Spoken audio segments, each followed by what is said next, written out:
Good evening, welcome to special debate. Telangana ఉద్యమం జరుగుతున్నప్పుడు బహుశా తెలుగుదేశం పార్టీకి ఇంత కష్టం లేదు. కొత్త రాష్ట్రం తెలంగాణ రాష్ట్రం ఏర్పడిన తర్వాత ఆ పార్టీకి నష్టం జరుగుతున్నది. అప్పుడు లేనిది ఇప్పుడు ఎందుకు జరుగుతుంది? మిగతా పార్టీలకు ఉన్న సమస్య కంటే కూడా తెలుగుదేశం పార్టీకి ఉన్న సమస్య కాస్త ఎక్కువగా ఉన్నట్లుంది. తెలంగాణ రాష్ట్రం చేస్తున్న డెవలప్మెంట్ను చూసి తాము ఆ పార్టీలోకి వెళ్తున్నామని ఎమ్మెల్యేలు అంటున్నారు. అసెంబ్లీలో ఆ పార్టీ ప్రాతినిధ్యం కూడా తగ్గిపోతున్నది. తెలంగాణ ప్రాంతంలో తెలంగాణ రాష్ట్రంలో తెలుగుదేశం పరిస్థితి ఏమిటి, దాని భవిష్యత్తు ఏమిటి, దీనిపైన మనం చర్చ చేద్దాం. చర్చలో పాల్గొనేందుకు తెలుగుదేశం సీనియర్ నాయకులు దయాకర్ రెడ్డి గారు, కాంగ్రెస్ నాయకులు శ్రవణ్ గారు, టీఆర్ఎస్ ఎంపీ నాయకులు బాలకృష్ణ గారు ఉన్నారు. ముగ్గురికి నమస్కారం అండి. సార్ దయాకర్ రెడ్డి గారు, తెలంగాణ రాష్ట్రంలో ఒకప్పుడు తెలుగుదేశం పార్టీ కంచుకోట తెలంగాణ, కానీ ఇవాళ అది రకరకాల ఇబ్బందులను ఎదుర్కొంటున్నది. దీని పరిస్థితి, దీని భవిష్యత్తు ఎట్లా ఉంటుంది అనుకో? తెలంగాణ రాకమొదలు ఇప్పుడు ఉన్నటువంటి సినారియో మనం లెక్కేసుకుంటే, తెలంగాణ రాకమొదలు చంద్రశేఖరరావు గారు ఉద్యమం చేసినా, మిగతా ఉద్యమకారులు కోదండరామ్ గారు చేసినా, ఎవరు చేసినా కానీ అందరి సహకారం అవసరం వచ్చింది. ఆ సహకారంలో నుంచే తెలంగాణలో ఆధిపత్యం టీఆర్ఎస్ పార్టీకి ప్రజలు తీర్పిచ్చినారు.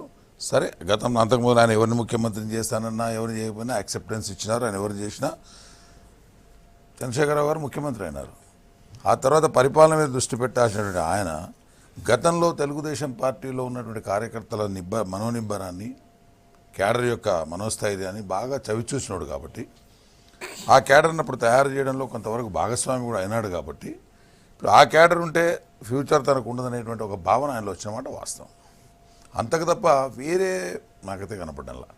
ఎందుకంటే పూర్తి స్థాయిలో చంద్రశేఖరరావు గారికి ప్రజలు పట్టం కట్టినప్పటికీ పూర్తిగా పరిపాలన మీద కాకుండా అంతకంటే ఎక్కువగా దీని మీద కాన్సన్ట్రేట్ చేయడం వెనుక ఒక రిజిడ్ ఎజెండా వారి మనసులో రూపుదిద్దుకున్నది. దాన్ని ఇంప్లిమెంట్ చేసేటువంటి క్రమంలో ఇవన్నీ ముందు పెట్టి నడిపిస్తున్నాడు. ఓకే, అది రాజకీయ వ్యూహం అని వాళ్ళు అనొచ్చు, కొంతమంది విశ్లేషకులు అనొచ్చు, మేబీ కరెక్టే కావచ్చు. కానీ మీరు అన్నట్టు తెలుగుదేశం పార్టీకి పుట్టగతులు లేకుండా పోలే, క్యాడరు తగ్గిపోలే, ఎవరు తగ్గిపోలే.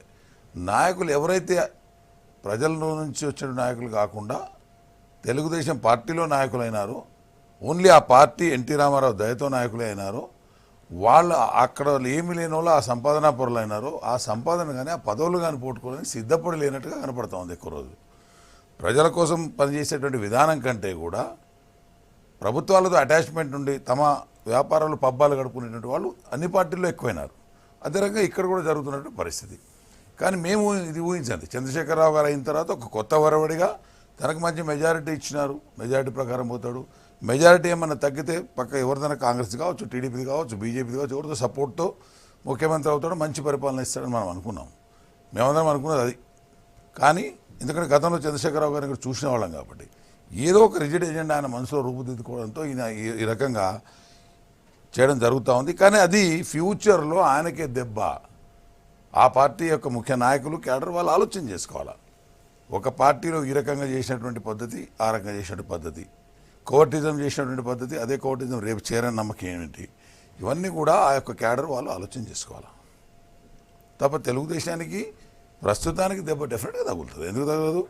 ఎందుకంటే ఆ రోజు అన్ని పార్టీలను వాడుకున్నారు. అన్ని పార్టీలు కూడా అధినాయకులు బ్యాలెన్స్గా ఉండే ప్రయత్నం చేసినా, రెండు ప్రాంతాల్లో ఉన్న తెలుగువారి కోసం బ్యాలెన్స్గా ఉండే ప్రయత్నం చేసినా, లేఖ ఇవ్వడం కానీ తర్వాత దాన్ని సపోర్ట్ చేయడం కానీ, సరే ఎలక్షన్లు ఇప్పుడు కాకుండా మొత్తం తెలంగాణ ఇచ్చి ఈ విభేదాలు లేకుండా రెండు తెలుగువారి మధ్యలో 6 నెలల తర్వాత చేసైనా చేయండి, లేకుంటే ఫ్యూచర్లో కూడా ఇదే రకంగా కొట్లాడుకునే పరిస్థితి వస్తుంది. ఎవరు ముఖ్యమంత్రి అయినా, ఏ పార్టీ వచ్చినా చెప్పినా కానీ ఆ రోజు జరిగినటువంటి పరిణామాలు అందరినీ దాంట్లోకి నెట్టేసినాయి. సరిగా అయింది కదా, అయిపోయింది కాబట్టి వచ్చేసినాం అనుకున్నారు. ఇప్పుడు కొంత అధికార దాహం కొంతమందికి కావచ్చు, కులదాహం కొంతమందికి కావచ్చు, సంపాదన దాహం కొంతమందికి కావచ్చు. ఎందుకంటే ఒక శాసనసభ్యుడు కానీ ఎంపీ కానీ ఎన్నికైన తర్వాత తన ప్రయోజనాల కంటే ఆ నియోజకవర్గ ప్రయోజనాలు కాపాడడంలో ముఖ్యంగా ఉండాలా. దానికి రూల్స్ ఉన్నాయి, రెగ్యులేషన్స్ ఉన్నాయి. సరే, అధికార పార్టీలో ఉంటే ఒక 10% మార్జిన్ ఉంటే ఉండొచ్చు, కానీ ఆ మార్జిన్ పెద్ద ప్రజలు పట్టించుకోరు. వాళ్ళతో ఉండి వాళ్ళతో మమేకమై పనిచేసినంత కాలం వాళ్ళు అర్థం చేసుకుంటారు. నేను కూడా శాసనసభ్యుని ఉన్నా, డీకేఆర్ మా దగ్గర ఉండే, ఆమె తమ్ముడు నా మీద ఓడిపోయింది కాబట్టి ఇంచు కూడా కదలనీలే.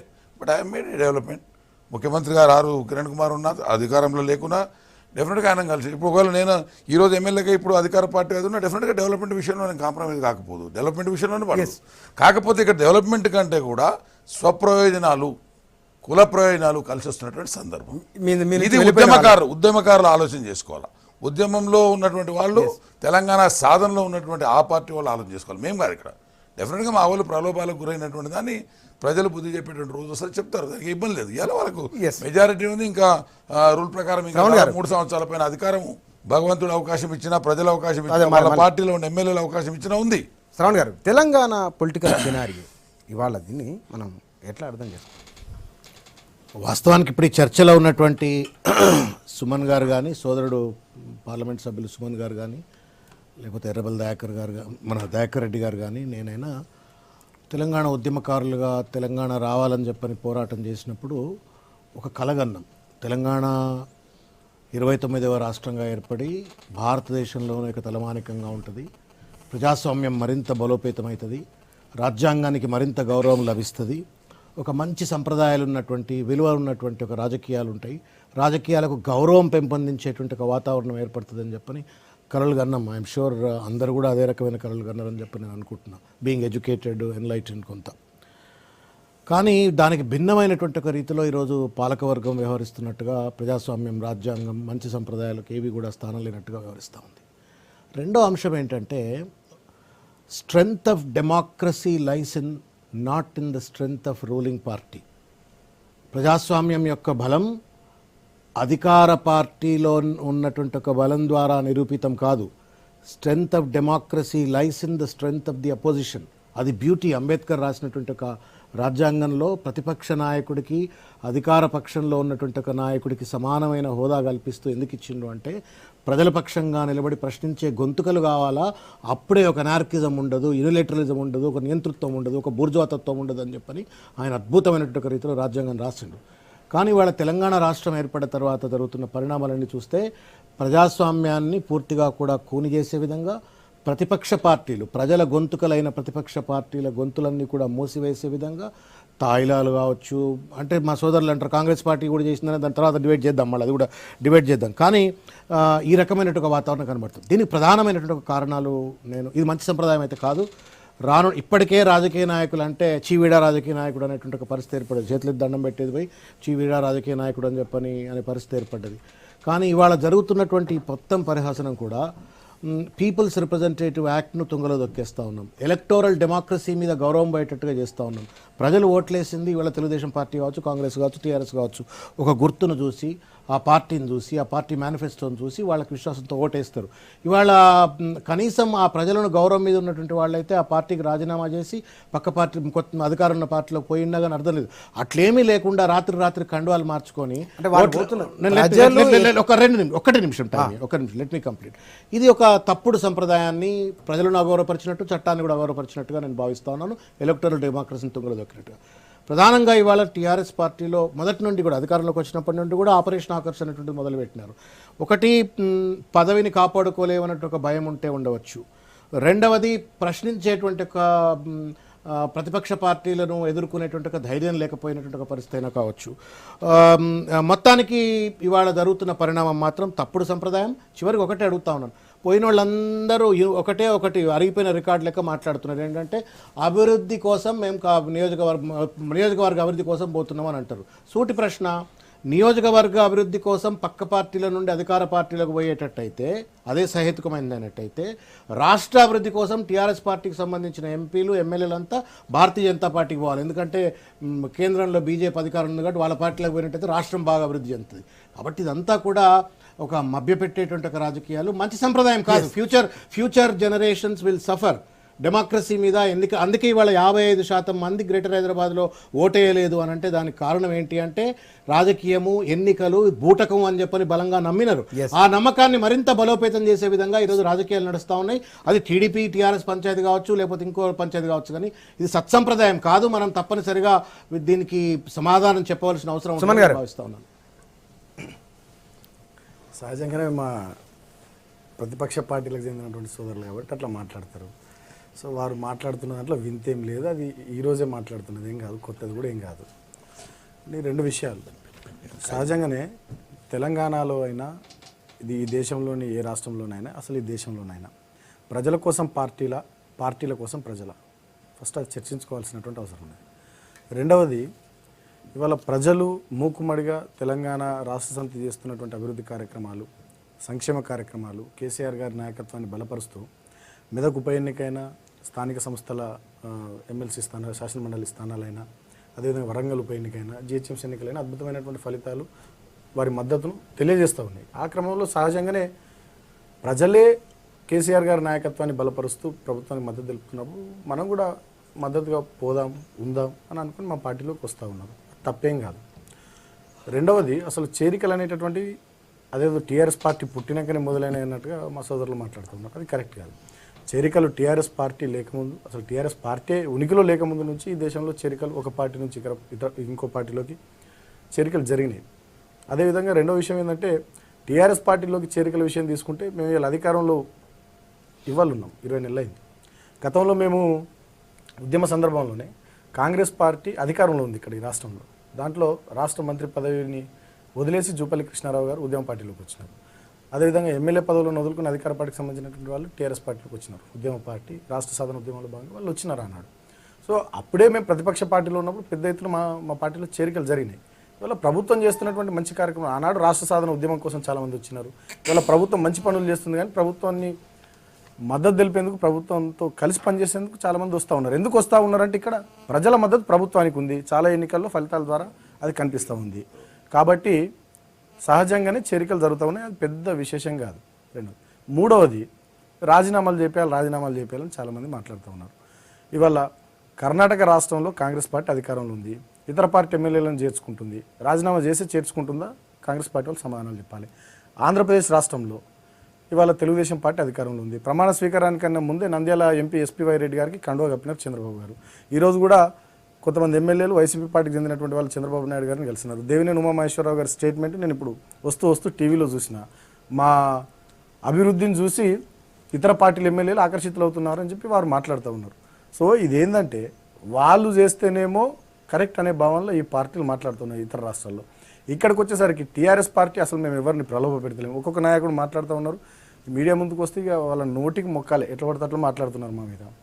మేమేదో ప్రలోభాలకు గురి చేస్తున్నామని. ఇంకోటి, మీ మీడియానే చూపించింది ప్రలోభాలకు ఎవరు గురి చేస్తున్నారు, నోట్ల కట్టలు పట్టుకుని ఎవరు దొరికారు, ప్రపంచంతో చూసింది. జైల్లో కూడా ఉండొచ్చారు.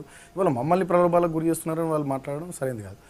నాలుగో విషయం, ఇవాళ స్పష్టంగా ఒకటి మాత్రం చెప్పదలుచుకున్నాం. మా కేసీఆర్ గారే చెప్పినారు, ఇదేమైనా అహోబిలం మఠమా అని చెప్పినారు. టీఆర్ఎస్ పార్టీ డెఫినెట్గా రాజకీయ పార్టీ అంటే రాజకీయాలు ఉంటాయి.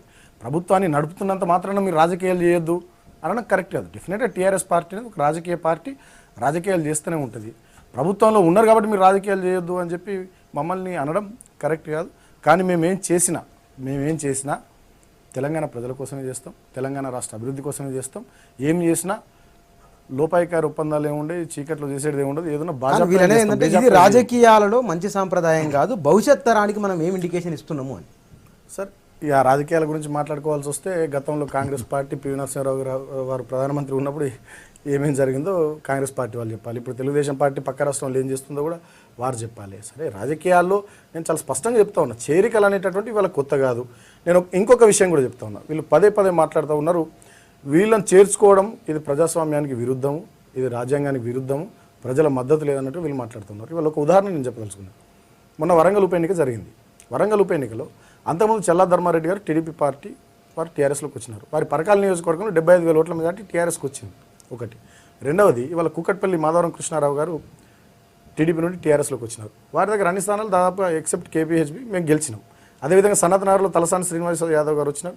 అక్కడ అన్ని కార్పొరేటర్ స్థానాలు మేము గెలిచినాం. మరి ప్రజల మద్దతు చాలా స్పష్టంగా లభిస్తూ ఉంది. ఇంకా ఇక దీనికి మీరు చేస్తున్నటువంటి వాదనలో అర్థం ఏముంది? సాహిత్యకమా? ప్రజల మద్దతు ఇంత అద్భుతంగా వస్తున్నప్పుడు మీరు అంటున్న దాంట్లో మరి వాస్తవం ఉంటే అట్లా రావద్దు కదా, వ్యతిరేకత రావాలి కదా, మరి సహజంగా వ్యతిరేకత రావాలి కదా, అక్కడ మా పార్టీ ఓడిపోవాలి కదా. ఇప్పుడు మా సోదరుడు one of the most brilliant MPs of this general, ఒక 100 మంది పోలీసులతో దెబ్బలు తిని ఉద్యమాల్లో పనిచేసినటువంటి ఒక బిడ్డ. తెలంగాణ ఏర్పడ్డ తర్వాత కూడా తప్పుడు సంప్రదాయాలను కొనసాగించాలని చెప్పని ఆయన నోటితోటే అంటుండ అనుకుంటా తప్ప గుండెతోటి అంటుండని నేను అనుకోవట్లేదు. నేను నమ్మను. I don't believe that. I know his soul. ఆయన కాన్షియన్స్ తెలుసు, సోల్ తెలుసు. అది తప్పుడు సాంప్రదాయం తప్పుడు వారు బుచ్చన గారు వారు మా టీఆర్ఎస్ పార్టీలో ఉన్న రోజుల్లోనే అధికార పార్టీని వదిలి జూపల్లి కృష్ణారావు గారు టీఆర్ఎస్ లోకి వచ్చినారు. గన్పూర్ రాజయ్య గారు టీఆర్ఎస్ లోకి వచ్చినారు. చాలా మంది ఆ రోజు టీఆర్ఎస్ పార్టీలోకి వచ్చినారు. మేము ప్రతిపక్షంలో ఉన్నప్పుడే మాకు అప్పుడే చేరికలు జరిగినాయి. ఇవాళ మేము అధికారంలో ఉన్నాం, మంచి కార్యక్రమాలు చేస్తున్నాం కాబట్టి చేరికలు జరుగుతూ ఉన్నాయి.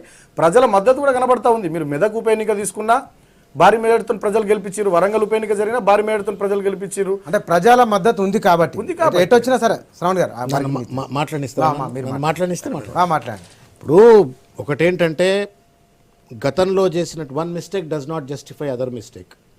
గతంలో ఒక రాజకీయ పార్టీ తప్పు చేసింది కాబట్టి ఇవాళ మా రాజకీయ పార్టీ తప్పు చేస్తే ఏంది అని అంటే దానికి సమాధానం ఏం చెప్పలేం. Nobody can make it. Telangana కొంత కొత్త సంప్రదాయాలతో, కొత్త పంత, కొత్త రాష్ట్రం, కొత్త పార్టీ, కొత్త పంత అంటే అదేదో కొత్తగా ఉంటుందని అనుకున్నాం. కానీ మళ్ళా నేను నా సోదరుడు ఉన్నాడు కాబట్టి నేను అనలేను ఆ మాట, అనను కూడా. కాబట్టి వేరే రకాలైన అదే రోత పాలన పట్టుకొస్తానంటే సరి అనేటువంటిది కాదు. ఒకటి. రెండో విషయం ఏంటంటే ఇవాళ మాకు మెజారిటీ వచ్చిందని చెప్పారంటారు. ఏం మెజారిటీ అండి? 44% మంది గ్రేటర్ హైదరాబాద్లో ప్రజలు ఓట్లేస్తే ఆ 44%లో 55% మంది ఓట్లేకపోతే ఆ 44%లో మీరు డీలిమిటేషన్ చక్కగా చేయలే, లక్షల కొద్ది ఓట్లు తీసేసినారు, బీసీ రిజర్వేషన్ చక్కగా చేయలే, మన దళితుల రిజర్వేషన్ చక్కగా చేయలేదు. తర్వాత నోటా ఆప్షన్ తీసేసి ఎన్నికల అధికారులను ఏ రకంగా భ్రమలో పెట్టినారు ప్రజలందరికీ తెలుసు. ఒక్కొక్క కార్పొరేటర్ పోటీ చేసిన అభ్యర్థికి ఎన్ని కోట్ల రూపాయలు ఇచ్చింది తెలుసు, పోలీసులను ఎట్లా వాడుకుంది తెలుసు. ఇది బహిర్గతమైనటువంటి విషయం. దాన్ని కూడా ప్రజామోదం అని చెప్పని వాళ్ళు అనుకుంటే అది నేను దానికి ఐ కెనాట్ హెల్ప్ ఇట్. ఇవాళ ఒకటే చర్చ ఏంటి అంటే ఇవాళ మీరు తెలంగాణ ఉద్యమ కాలంలో జూపల్లి గారు వచ్చిండ్రు, లేకపోతే ఇంకొక పార్టీ నుంచి రాజయ్య గారు వచ్చిండ్రు అని అంటే ఒక కామన్ కాజ్ ఉంది ఆ రోజు. ఆ కామన్ కాజ్ను అది ప్రజలందరూ తెలంగాణ రాష్ట్రం కావాలని కోరుకుంటున్నారు. ఆ ఉద్యమ లక్ష్యంగా పనిచేస్తున్నట్టు తరుణం. ఇవాళ ఆ కామన్ కాజ్ అచీవ్ అయిన తర్వాత మేము అహోబిల మఠం కాదు, మేము రాజకీయ పార్టీ అని చెప్పని అంటూ ఉన్నారు. రాజకీయం చేయండి, కానీ కుతంత్రపూరితమైన రాజకీయం చేసి ప్రతిపక్షాలను చంపాలనే ప్రయత్నం ఎక్కడిది? మీరు అడిషనల్గా ఒక్క మాట గుండె మీద చేయబెట్టుకొని చెప్దాం. ఇవాళ ఎర్రబెల్లి దయాకర్ రావు గారు టీఆర్ఎస్ పార్టీలో చేరినంత మాత్రాన పాలకుర్తి ప్రజలకు ఏమైనా పెద్ద ఎత్తున లాభం జరుగుతుందా? వరంగల్ జిల్లా ప్రజలకు ఏమైనా పెద్ద ఎత్తున వాళ్ళకి అక్కడ ఏమైనా చూమంతర్ లెక్క అక్కడ ఏమైనా అభివృద్ధి జరుగుతుందా? ప్రకాష్ గౌడ్ను ఇదే కేటీఆర్ గారు మొన్న జిహెచ్ఎంసీ ఎన్నికల్లో దొంగ కళ్ళు అమ్ముకునేట ఆయన ఈ మంత్రి ఈ ఎమ్మెల్యే అని చెప్పిండు. మరి ఆ దొంగ కళ్ళు అమ్ముకునేట ఆయన ఇవాళ మంచి కళ్ళు అమ్ముకుంటాడా ఇవాళ టీఆర్ఎస్ పార్టీలోకి చేరితే? ఇది సరి అయిన సంప్రదాయం కాదు. నేను అనేది ఏంటంటే మనం రాజకీయాలకు నేను ఒకటే అంటా ఉన్నా. సుమన్ గారు రేపు నేను బలంగా నమ్ముతున్నా is one of the most brilliant man. Ambedkar వారసుడు లెక్క పార్లమెంట్లో నిలబడ్డ వ్యక్తి. రేపు చదువుకున్నోళ్లే కదా. అన్ఫార్చునేట్లీ ఏంటి డెమోక్రసీ ఎందుకు కొలాప్స్ అయిపోయింది అని అంటే ఇవాళ పోతుంటే రోడ్డు మీద దండం పెట్టేటోళ్ళు ఇవాళ ఎందుకు తిడుతున్నారు రాజకీయ నాయకులు అంటే? ఎందుకు గౌరవం? ఏ పార్టీ అయినా ఇవాళ నేను తప్పు చేస్తే నన్ను కూడా చెప్పు కొట్టండి, నేను తప్పు చేస్తాను. కానీ ఇవాళ నేను అనేది ఏంటంటే మన మీద బాధ్యత ఉన్నది, ముఖ్యంగా యువకుల మీద బాధ్యత ఉన్నది, నవతరం నాయకుల లెక్క మన మీద బాధ్యత ఉన్నది. రేపు భావితరాల వారికి డెమోక్రసీ అంటే గౌరవం పెరిగేటువంటి రీతిలో ప్రజాస్వామ్య వ్యవస్థ గౌరవం పెరిగే ఉండాలి తప్ప ఇవాళ కేవలం వాళ్ళ వల్ల ఏం లాభం చెప్పు ఇవాళ మీకు మేమేమంటున్నాం అంటే చేరుతున్న వాళ్ళు చాలా స్పష్టంగా వాళ్ళు మాట్లాడుతున్నారు. నిన్న మొన్న చేరినటువంటి వాళ్ళైనా అంతకుముందు చేరినటువంటి వాళ్ళైనా ప్రజల మద్దతు టీఆర్ఎస్ పార్టీకి ఉంది, ఈ ప్రభుత్వానికి ఉంది. ప్రజలంతా ఒకవైపున ఉంటే మేము ఇంకొక వైపున ఉండడం కరెక్ట్ కాదు. వనం విడిచిన కోతులు జనం విడిచిన నేతలు అంటారు. జనం ఎడిదిక్కుంటే మేము నేతలు అడిదిక్కుండాలని మేము భావిస్తున్నాము. స్పష్టంగా పోతున్నామని వారు చెప్పిన తర్వాత కూడా దాని మీద ఇంకా చర్చ ఎందుకు? ఒకటి. రెండవది, నేను ఇంత స్పష్టంగా చెప్తున్నా, పరకాలలో ధర్మారెడ్డి గారు వచ్చిన తర్వాత కూడా అక్కడ మాకు 75,000 మెజార్టీ వరంగల్ ఉప ఎన్నికల్లో వచ్చింది. ఇక్కడ కృష్ణారావు గారు మాధవరం కృష్ణారావు గారు కుకట్పల్లిలో వచ్చిన తర్వాత కూడా మేము కార్పొరేటర్ స్థానాలు గెలిచినాం. సనత్నగర్లో తలసాని శ్రీనివాస్ యాదవ్ గారు వచ్చినాక కూడా మేము కార్పొరేటర్ స్థానాలు గెలిచినాం. మరి మీరు అంటున్నదే నిజమైతే, ఇది ప్రజా వ్యతిరేకమైనటువంటి చేరికలే అయితే అక్కడ మా పార్టీ ఓడిపోవాలి కదా, మా పార్టీకి ఓట్లు రావద్దు కదా. ప్రజాస్వామ్యంలో అంతిమంగా ప్రజలు ఇచ్చేటటువంటి తీర్పు అంబేద్కర్ గారు ఇచ్చిన ఓటు అనే ఆయుధం. ఆ ఓట్లే మాకు పడుతున్నప్పుడు అదే అంతిమ తీర్పు అని ప్రజాస్వామ్యంలో మనం చెప్పుకునేటప్పుడు ఇంకా ఈ చర్చకు ఆస్కారం ఎక్కడదని నేను అంటున్నా. సరే, మాట్లాడడానికి తిట్టడానికి ఎన్నైనా అనడానికి మీరు అనొచ్చుగాక, ఎందుకంటే సహజంగానే కోపం ఉంటుంది మీకు కాంగ్రెస్ తెలుగుదేశం పార్టీలకు. అది వేరు. కానీ ఇవాళ ప్రజా తీర్పు కనబడుతున్నా కూడా మమ్మల్ని అనడం ఏందని నేను అంటున్నా. దయాకర్ రెడ్డి గారు సోదరుడు వరంగల్ గురించి చెప్పిండు. వరంగల్ ఎన్నికలు జరుగుతున్నప్పుడు నేను చాలా స్పష్టంగా మా పార్టీకి రిపోర్ట్ ఇచ్చిన, ఈ సీటు 1,25,000తో ఓడిపోవాల్సింది ఏ రకంగా చూసినా కానీ. అటువంటిది ఇంకా పైచులుకుతో ఓడిపోవడానికి దయాకర్ రావు కారణమవుతున్నాడు.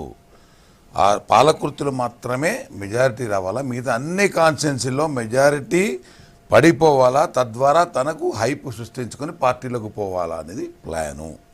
ఇది అక్షర సత్యం. సుమన్ కూడా వ్యక్తిగతంగా ఆలోచన చేస్తే అట్లా తెలుసు, ఆయనకు కూడా సమాచారం ఉంది. లేదన్న నాకు లేదు, ఇక్కడ రాజకీయం మేము ఆయన మాట్లాడచ్చు, వాస్తవాలు మాట్లాడుతున్నాం మీ పార్టీ సమాచారం మాకెందుకుంటారన్న? సుమన్ అట్లా అనద్దు. ఏమి చాలా స్పష్టతతో దానికి ఇంకా ఇప్పుడు చెప్తా, ఇంకా పేరు చెప్తా. దానికి కొంతమంది మా పార్టీలో ఉన్న వాళ్ళు కూడా 2-3 కూర్చొని చేసిన ప్లాన్ కూడా నేను చాలా స్పష్టంగా పార్టీతో చెప్పిన. ఇది జరుగుతూ ఉన్నది. పాలకుర్తిలో మెజారిటీ రావాలా, ఒక 10,000 ఎంతనో. ఈ మిగతా కాన్స్టిట్యున్సీలో మెజారిటీ రాకూడదు అంటే దయాకర్ రావు అక్కడ బాగా ఉందనేది టీఆర్ఎస్ ఏదైనా మంచి గాలమేజ్ గుంజుకోవడానికి ఆల్రెడీ జరుగుతున్నటువంటి క్రమంలో దాన్ని సెటప్ చేసుకోవాలనేది ప్లాన్. దాంట్లో ఏమాత్రం అనుమానం లేదు. ఇక్కడ దైవ సాక్షిగా చెప్తున్నాను. నేను వింటున్నటువంటి దయాకర్ రావు వింటే కూడా అరే నా ఇంత స్పష్టంగా చెప్తున్నామని అనుకోవాలా. ఎందుకంటే చాలా స్పష్టమైన ప్లాన్ ఇది. సరే, ఆయన రాజకీయం కావచ్చు, టీఆర్ఎస్ రాజకీయం కావచ్చు, దాంట్లో ఉన్న వాళ్ళు వీళ్ళు సహకరించవచ్చు, దాన్ని ఇబ్బంది పెడదు, వదిలేయండి. జరిగింది అది. వరంగల్ అని మాటకి చెప్తున్నాను సోదరుడు. ఇంకోటి, ప్రజాప్రతినిధి అపోజిషన్ ఎన్నికైతే గవర్నమెంట్ వేరేది వస్తే అది డెవలప్మెంట్ చేయలేమని అనుకున్నప్పుడు తక్షణమే రాజీనామా చేసుకో, ఇబ్బంది ఏం లేదు కదా. వదిలేసి అప్పుడే వదిలేసేయి. ఎందుకు ఇన్ని రోజులు దానిలాడినావు? ఎవరు నేనే కావచ్చు, ఇంకోరు కావచ్చు. ప్రతిపక్షం వచ్చింది, డెవలప్మెంట్ కాదు అనుకున్నప్పుడు వదిలేసేయి. మరి డెవలప్మెంట్ అవుతుంది అనుకున్నప్పుడు ఆ పోరాటం చేసి డెవలప్మెంట్ తెచ్చుకో. నువ్వు పెరగడానికి చూడకు. మేము కూడా అపోజిషన్లో ఉన్నాం. ముఖ్యమంత్రిని అగౌరవపరిచేప్పుడు మాట్లాడాల. మేము ఉన్నప్పుడు కూడా ముఖ్యమంత్రి వస్తా అంటే స్వాగతించాం. డెవలప్మెంట్ మాట్లాడినాం.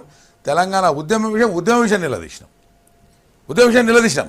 ఆ రకంగా ఉండాలి తప్ప ఈ లోపాయకారి వ్యవహారాల వల్ల ఒకటి ఇప్పుడు లేదంటాను అనుకోండి. ఇప్పుడు సుమన్ లేదు, అట్లేం లేదు, అట్లా డెవలప్మెంట్ ఎందుకు కానీ అన్ని చోట్ల చేస్తామంటా అనుకో. మరి చంద్రశేఖరరావు గారి అభిప్రాయం కలిగించి వాళ్ళని ఆ రకంగా సప్రెస్ చేసి నాతో ఉంటే తప్ప డెవలప్మెంట్ కాదనేటువంటి అభిప్రాయాన్ని కలిగించి లాక్కుంటున్నా ఉండాలి. ఏదైనా ఒకటి కరెక్ట్. సార్, నిన్న దయాకర్ రావు మీడియాతో మాట్లాడుతున్నమాట, తెలుగుదేశం పార్టీ తెలంగాణలో బతికే పరిస్థితి లేదు అన్న. ఆ బతికే పరిస్థితి లేకుండా చేసే ప్రయత్నంలో ఇన్ని రోజులు ఉన్నాడు. మేము భరించినాం. ఇలా వాళ్ళు భరించాలా? రేపటి నుంచి మేము చాలా ఆనందంగా ఉన్నాం. వాస్తవం చెప్తున్నా. రేపటి నుంచి వాళ్ళు భరించాలా? అంతర్గతంగా వాళ్ళ కార్యకర్తల్లో చర్చ రావాలా? వాళ్ళ నాయకుల్లో ఉద్యమం చేసిన వాళ్ళు చర్చ వస్తుంది. తెలుగుదేశం వచ్చి ఆయన ఒక మాట అన్నాడు, పార్టీ ఏనాడు తిట్టమలేదు, పార్టీని డైరెక్షన్ ఇచ్చాడు ఇతని. ఇవాళ ఇంకా స్పష్టంగా చెప్తున్నా, సార్ మీరు కరెంట్ ఆపండి, ఆయన ఆ కొడుకెట్ల చేతికి రావడం చూద్దామని అన్నటువంటి వాడు దయాకర్ రావు కాదన్నా ముందు చెప్పమనండి. 10 సార్లు చెప్పిండు.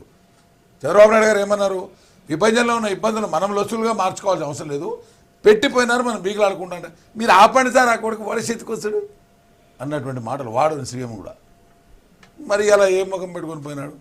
సరే, అతని మనకి పోయినాడంటే దానికి ఏం చేస్తాం మీరు తీసుకోవాలా. ఇంకోటి, ముఖ్యమంత్రి గారు కూడా టీడీపీలో ఉన్నటువంటి నాయకులు లేకపోతే నేను ప్రభుత్వం నడపలేను అనుకుంటున్నాడా? నేను డెవలప్మెంట్ చేయలేను అనుకుంటున్నాడా? ఏ డెవలప్మెంట్ బంగారు తెలంగాణ సుమన్ అంటున్నాడో, సుమన్ వల్ల సాధ్యం కాదు, తన కొడుకు వల్ల సాధ్యం కాదు, హరీష్ వల్ల సాధ్యం కాదు, కవిత వల్ల సాధ్యం కాదు, ఆల్రెడీ ఉన్నటువంటి వాళ్ళ వల్ల సాధ్యం కాదు. ఒక్క తెలుగుదేశం వల్ల వస్తేనే అవుతుందనే మాట ఆయన భావిస్తుండనే ఉండిండాలా, ఒప్పుకోమని ఆ మాట. ఇప్పుడు కృష్ణారావు గారు నుంచి చెప్పాడు.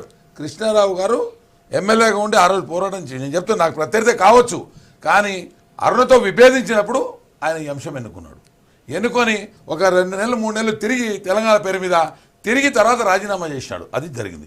ఇక్కడ కూడా జరిగింది అదే. చంద్రబాబు నాయుడుతో విభేదించి పదవి రానప్పుడు ఆయన వ్యతిరేకంగా పోయినప్పుడు ఉద్యమం వచ్చింది. మన సోదరులు చేస్తున్నటువంటి ఉద్యమం, ఉస్మానియా యూనివర్సిటీ సోదరుగా చేస్తున్న ఉద్యమాన్ని ఆయన మలుచుకున్నారు. సుమన్ గారు, దయాకర్ రెడ్డి గారు మాట్లాడుతూ తెలుగుదేశం పార్టీ నుంచి వచ్చిన వారితోనే తెలంగాణ, బంగారు తెలంగాణ సాధించాలనుకుంటున్నారా? కేసీఆర్ గారు నమ్ముతున్నారా? సరే, దయాకర్ రెడ్డి గారి అభిప్రాయం దయాకర్ రెడ్డి గారిది. ఇవాళ కేసీఆర్ గారికి ఉన్నటువంటి చిత్తశుద్ధి రాష్ట్ర అభివృద్ధి విషయంలో, కేసీఆర్ గారి నాయకత్వ పటిమ, వారి వ్యూహాలు, వారికి ఉన్నటువంటి విజన్ ప్రజలందరికీ తెలుసు. కాబట్టి ఆనాడు మాకు అంత మంచి మ్యాండేట్ ఇచ్చారు. 2014 ఎన్నికల్లో అంత అద్భుతమైనటువంటి మ్యాండేట్ ఇచ్చారు. కాంగ్రెస్ పార్టీ స్వయంగా సోనియా గాంధీ గారు వచ్చి తెలంగాణ నేను ఇచ్చినన్నా కూడా ప్రజలు కాంగ్రెస్ పార్టీకి మద్దతు తెలపలేదు, టీఆర్ఎస్ పార్టీకి మద్దతు తెలిపినారు. అంటే కేసీఆర్ గారి నాయకత్వం మీద తెలంగాణ ప్రజలకు ఉన్నటువంటి నమ్మకం, విశ్వాసం దానికి నిదర్శనం. ఇవాళ వారి నాయకత్వంలో అద్భుతంగా పనిచేసుకుంటూ పోతున్నాం.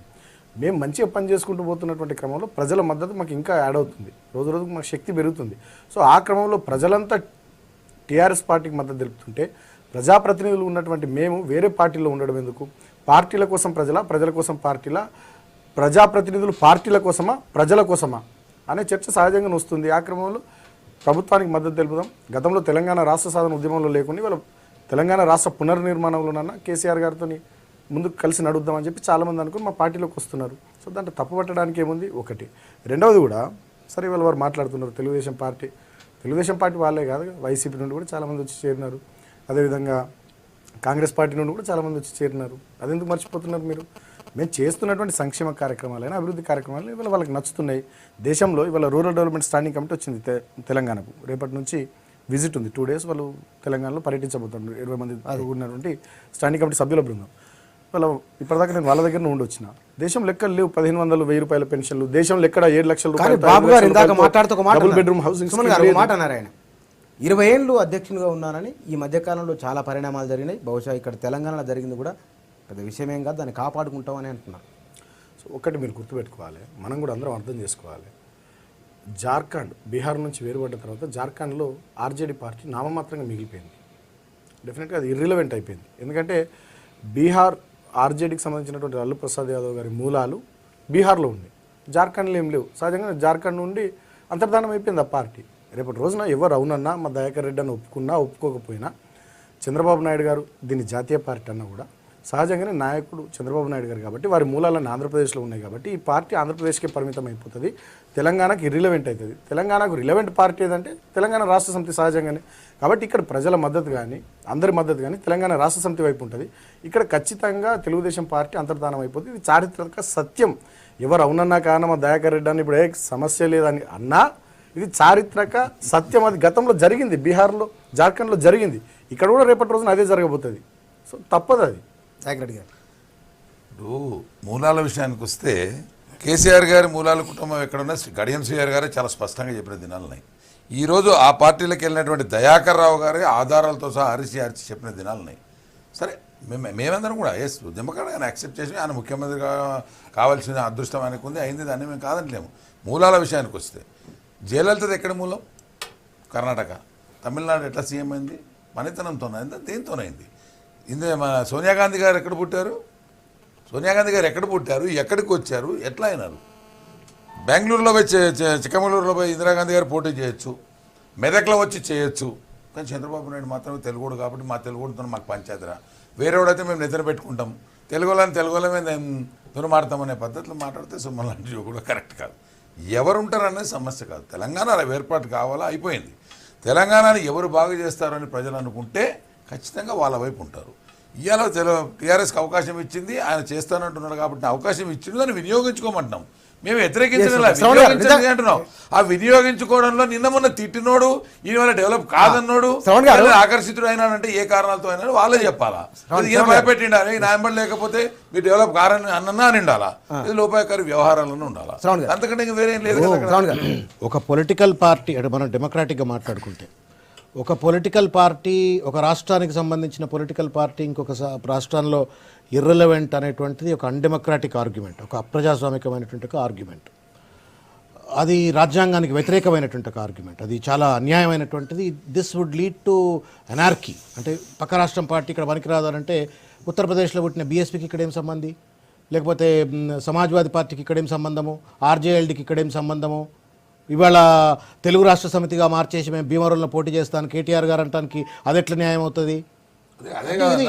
ఉత్తర తెలంగాణలో దక్షిణ తెలంగాణలో ఆ రోజు ఎవరు ఆదరించారని మా దగ్గర ఇప్పుడు ఇవాళ సర్వే సత్యనారాయణ ఒక్క మాట అన్న సర్వే సత్యనారాయణ హైదరాబాద్లో పుట్టి మల్కాజ్గిరి ఎంపీ సర్వే సత్యనారాయణ వరంగల్కి ఎట్లా చెల్లని రూపాయి అవుతాడు, 4 రూపాయలు అవుతాడని ఈ ఆర్గ్యుమెంట్స్ అన్నీ కూడా వాళ్ళ ఆధిపత్య నియంతృత్వాన్ని కాపాడుకోవటం చేస్తున్నటువంటి ఒక ఆర్గ్యుమెంట్స్ తప్ప ఇంకోటి కాదు. డెమోక్రసీలో ప్రజలు ఎవరిని ఓటేస్తే వాళ్ళు ఉండాలనుకుంటే ఉంటారు. ఇంకొక విషయం కూడా ఏంటంటే సోదరులు ఒక ఆర్గ్యుమెంట్ చెప్పినారు, ప్రజల కోసం పార్టీల కోసం ప్రజల అని చెప్పని. ప్రజల కోసం పార్టీలైనా పార్టీల కోసం ప్రజలైనా మీరొక చట్టం రాసుకుంటున్నావు, నేను ఒక చట్టం రాసుకుంటున్నావు, వారొక చట్టం రాసుకుంటున్నే నడవదు. అది their is a constitution. Ambedkar ఒక చట్టం రాసిండు. అంబేద్కర్ రాసినటువంటి ఒక చట్టానికి అనుగుణంగానే ప్రజలు నడుచుకోవాలా, పార్టీలు నడుచుకోవాలా తప్ప వాటికి అతీతంగా మేము సొంత రాజ్యాంగాన్ని సృష్టించుకొని ఈ పార్టీ రిలవెంట్ ఆ పార్టీ రిలవెంట్ అనేటువంటి ఒక ఆర్గ్యుమెంట్ ఏదైతుందో which is not right. If that is so Karimnagar సంబంధించిన నల్గొండకి రిలవెంట్ అవుతాడు, నల్గొండకు సంబంధించినోడు నిజామాబాద్కి రిలవెంట్ అవుతాడు, నిజామాబాద్ సంబంధించినోడు హైదరాబాద్ రిలవెంట్ అవుతాడు. సిద్దిపేటకు పుట్టిన ఆయన హైదరాబాద్లో సెటిలర్ అని చెప్పారు కేటీఆర్ గారు ఒప్పుకున్నారు కదా. మరి in what way KTR would have a right to have a note here. కాబట్టి ఇది కోపం ఆర్గ్యుమెంట్, ఒక్క నిమిషం, ఇది కాన్స్టిట్యూషనల్ ఆర్గ్యుమెంట్స్. మనం ఎంతసేపటికి చదువుకున్న వాళ్ళుగా విజ్ఞత ఉన్నటువంటి వాళ్ళుగా రాజ్యాంగానికి లోబడి చర్చ చేసుకోవాలని. ఇంకొక విషయం కూడా ఏంటంటే ఇప్పుడు ఇవాళ చర్చ అంతా కూడా ఇంతకుముందు సోదరులు అన్నారు శ్రీనివాస్ యాదవ్ తెచ్చుకున్న దగ్గర మేము గెలిచినాము, కృష్ణారావు తెచ్చుకున్న సుమన్ గారు. నేను ఏమంటున్నా, సరే మా సోదరులు తెలుగుదేశం పార్టీ ఇక్కడ ఉండాలని చాలా బలంగా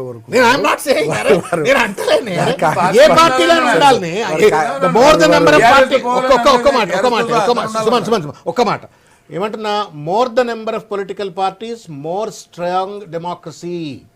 పీపుల్స్ పార్టిసిపేషన్ ఎక్కువ ఉండాలంటే ఎక్కువ రాజకీయ పార్టీలు ఉండాలి, ఎక్కువ రాజకీయ పార్టీలు ఉండాలని ఉన్నాయంటే ప్రజాస్వామ్యం బలంగా ఉన్నట్టు. బలమైన ప్రజాస్వామ్యం కోరుకోవాలి మనము. సుమన్ గారు, సరే వారు కాంగ్రెస్ పార్టీ తెలుగుదేశం పార్టీ ఇక్కడ ఉండాలని వారు కోరుకుంటున్నారు. వారి మాటల్లో స్పష్టమైంది, ప్రజలు కూడా నేను తప్పుగా మాట్లాడలేదు. నేనేమన్నా బీహార్ నుండి వాస్తవ విషయం చెప్పిన వారు కూడా పెద్దలు తెలుసు. బీహార్ నుండి జార్ఖండ్ వేరుపడ్డ తర్వాత ఇవాళ జార్ఖండ్లో ఆర్జేడీ పార్టీ నామమాత్రంగా మిగిలిపోయింది. అది పెద్ద ప్రభావితమైనటువంటి పార్టీగా లేదు. ఎందుకంటే దాని మూలాలు అంటే ఆ నాయకుడు లాల్లు గారు సహజంగానే బీహార్కి చెందినటువంటి వ్యక్తి కాబట్టి బీహార్ చుట్టే వారి రాజకీయాలు నడుస్తున్నాయి. పార్టీ కూడా బీహార్కే మ్యాక్సిమం పరిమితం అయిపోయింది. వారి కాన్సన్ట్రేషన్ అంతా కూడా సహజంగానే బీహార్ మీద పెట్టినారు. జార్ఖండ్ పట్టించుకోలేదు, వారు పట్టించుకోలేనటువంటి పరిస్థితులు వచ్చినాయి. వారికి ఎక్కడ కూడా ఏ ఎన్నికలు వచ్చినా వారికి రిజల్ట్స్ అనుకూలంగా వస్తలేదు జార్ఖండ్లో, అది జరుగుతున్నది.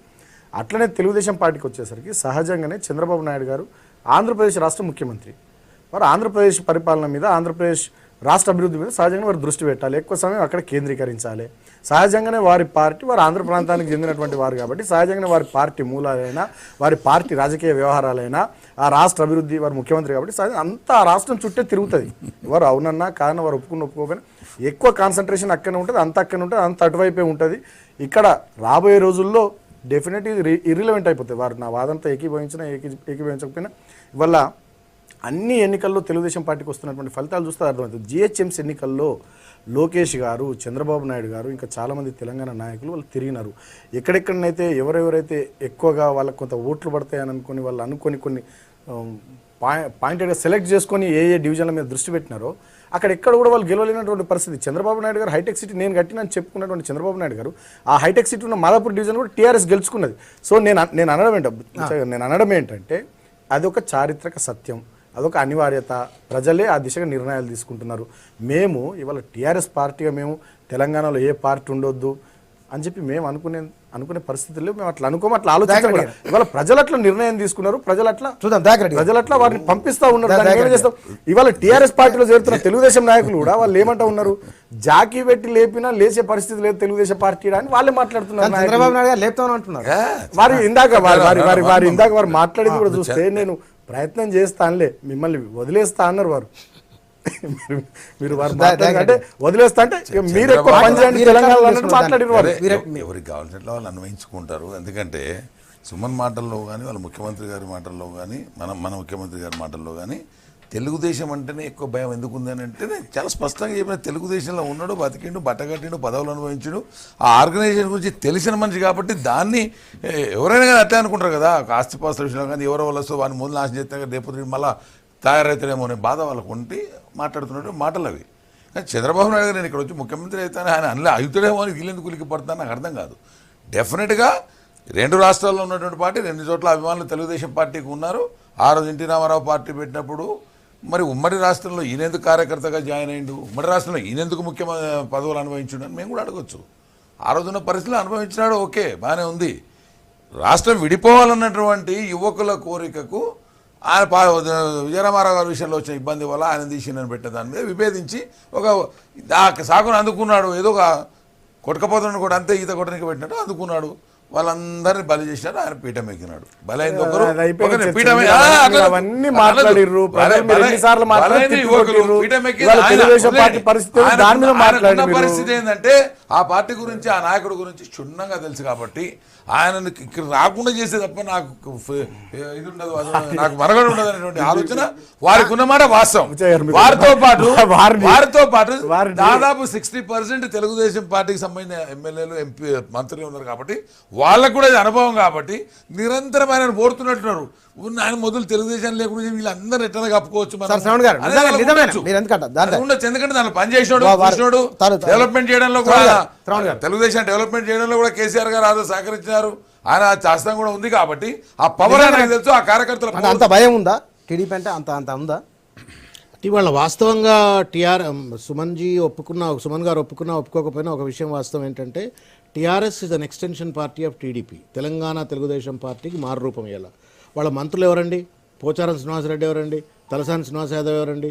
తుమ్మల నాగేశ్వరరావు ఎవరండి? మహేందర్ రెడ్డి ఎవరండి? మొత్తం ఇవాళ కీలకమైనటువంటి ఒక నిర్ణయాలు తీసుకునేటువంటి ఒక స్థానాల్లో ఉన్నటువంటి వాళ్ళందరూ కూడా టీడీపీకి సంబంధించినటువంటి వాళ్ళే. రెండోది ఏంటంటే ముఖ్యమంత్రి గారు అదే పార్టీలకు వెళ్ళి పుట్టుకొచ్చిన ఆయన కాబట్టి వీళ్ళందరూ కూడా ఒక న్యాచురల్గా ఒక కంఫర్ట్, కనెక్ట్, కొలాబరేషన్ అంతా కూడా రిలేషన్షిప్ బాగుంటుంది కాబట్టి వాళ్ళందరినీ కూడా తీసుకోవడానికి ప్రయత్నం చేస్తూ ఉన్నారు. వెదర్ దయాకర్ రెడ్డి గారు ఒప్పుకున్నా ఒప్పుకోకపోయినా చంద్రబాబు నాయుడు గారు పగ్గాలు వదిలిపెట్టినట్టుగా స్పష్టంగా కనబడుతుంది. ఇవాళ గంతవేల మంది వాళ్ళ కార్యకర్తలు వాళ్ళ ఆఫీస్కి వచ్చి మేము ఉన్నాం మీతో అంటే, నేను మీతో లేదు, నేను అక్కడనే ఉంటా, మీ కొట్లాడ మీరు కొట్లాడండి అని చెప్పని చంద్రబాబు నాయుడు గారు ఒక మాట కంప్లీట్ చేయండి.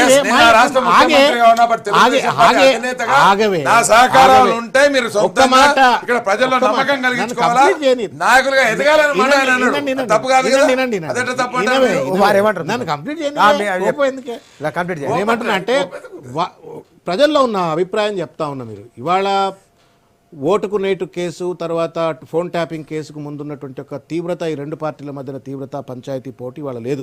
కారణాలు ఏందో ప్రజలకు వదిలిపెడదాం. ఇవాళ వారు మాట్లాడుతూ కూడా అట్లే మాట్లాడారు. కాబట్టి అది అండర్స్టాండింగ్ అవన్నీ పక్కకు పెడితే జరుగుతున్నటువంటి ఒక పరిణామక్రమం మాత్రం తప్పనిసరిగా ప్రజాస్వామ్యానికి విఘాతము, రాజ్యాంగానికి విఘాతము. రేపు పొద్దుగాల ఏ దొడ్లే కడితేంది, నా దొడ్లే ఇంత చాలు అన్నట్టుగా ఉంది వాళ్ళ పరిస్థితి. రేపు పొద్దునట్టు తెలుగుదేశం పార్టీ అధికారంలోకి వస్తే మళ్ళీ అందరూ తెలుగుదేశం పార్టీలోకి వెళ్ళిపోయి జాయిన్ అయిపోవచ్చు. రేపు బీజేపీ అధికారంలోకి వస్తే బీజేపీ, కాంగ్రెస్లోకి వస్తే కాంగ్రెస్. మరి ఉన్నప్పుడు ఎన్నికలు ఎందుకు, ఇన్ని వేల కోట్ల రూపాయలు ఎందుకు, ఈ ఈవీఎంలు ఎందుకు, బ్యాలెట్లు ఎందుకు, పోలీస్ ఎందుకు, ఐఏఎస్ ఆఫీసర్లు ఎందుకు, ఈ తతకం తీసుకుంటా అంటున్నారు. నేనేమంటున్నా, ఇక మీరు మనం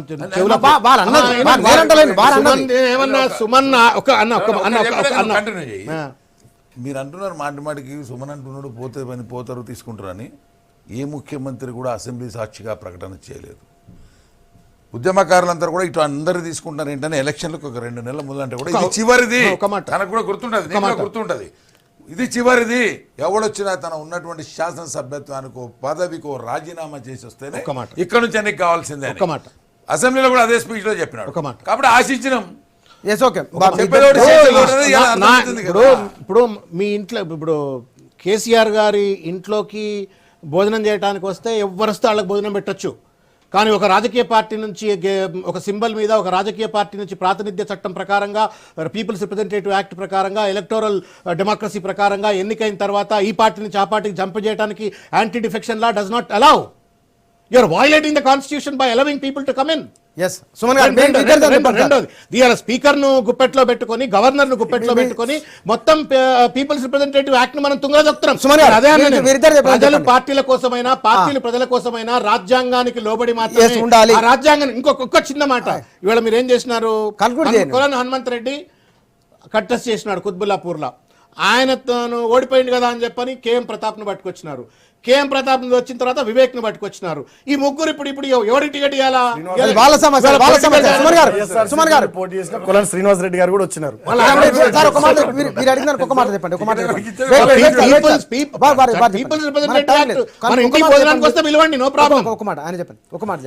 వాళ్ళ తెలంగాణలో ఉద్యమ సందర్భాల్లో మేము చెప్పినాం, తెలంగాణ ప్రజలంతా ఏకోన్ముఖంగా ఒక్కటై పోరాటం చేయాలి. డెఫినెట్గా తెలంగాణ రాష్ట్ర సమితిలోకి రండి అని ఆహ్వానించినాం. ఆనాడు తెలంగాణ రాష్ట్ర సాధన ఉద్యమంలో చాలామంది మా దగ్గరికి వచ్చినారు. ఇవాళ రాష్ట్ర పునర్నిర్మాణంలో భాగంగా మేము చేస్తున్నటువంటి అభివృద్ధి సంక్షేమ కార్యక్రమాలు చూసి చాలామంది ఇతర పార్టీలకు చెందినటువంటి వాళ్ళు వస్తున్నారు. వాళ్ళని చేర్చుకుంటాం డెఫినెట్గా, తప్పేంది అంటున్నా నేను. డిబేట్లో పాల్గొన్నందుకు సుమన్ గారు, శ్రవణ్ గారు, దయాకర్ రెడ్డి గారు థ్యాంక్ యూ అండి. మూడు పార్టీలకు సంబంధించిన నాయకులు వ్యక్తం చేస్తున్న అభిప్రాయం ఇది. భవిష్యత్తు ఏమిటనేది టైం డిసైడ్ చేస్తుంది. Thank you.